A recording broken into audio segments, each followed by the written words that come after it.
आज आम्ही अमरावतीतील एक अराजकीय संघटना म्हणून वकील, व्यापारी, डॉक्टर्स, समाजसेवक या सर्वांना घेऊन अमरावतीतली वाहतूक समस्या जी आहे, ट्रॅफिकचा जी समस्या आहे त्याबद्दल कमिशनर पोलिसांना भेटायला, आयुक्त अमरावतीला भेटायला आलो होतो आणि त्यांना पूर्ण अवगत केलं की आज अशी परिस्थिती आहे की अमरावतीमधली ट्रॅफिक संपूर्ण कोसळलेली आहे.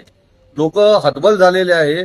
आपल्या घरातून निघालेला माणूस पुन्हा वापस घरी येईल की नाही अशी शंका लोकांच्या मनात निर्माण होऊन झाली, कारण की पूर्ण गोंधळ उडालेला आहे. चौकामध्ये पोलीस जे कॉन्स्टेबल आहेत ते वाहतुकीचा काम सोडून इतर कामामध्ये जास्त व्यस्त असतात. या सर्व गोष्टींची त्यांना अवगत करून देण्यासाठी अमरावतीची वाहतूक व्यवस्था सुधारली पाहिजे आणि पोलिसांनी आपलं काम व्यवस्थित केलं पाहिजे. मोठे अधिकारी हे कुठेच तुम्हाला रस्त्यावर दिसत नाही, PSI, PI. त्यामुळे या सगळ्या गोष्टीला अवगत करण्यासाठी आम्ही आज कमिशनर पोलीस यांना भेटलो होतो.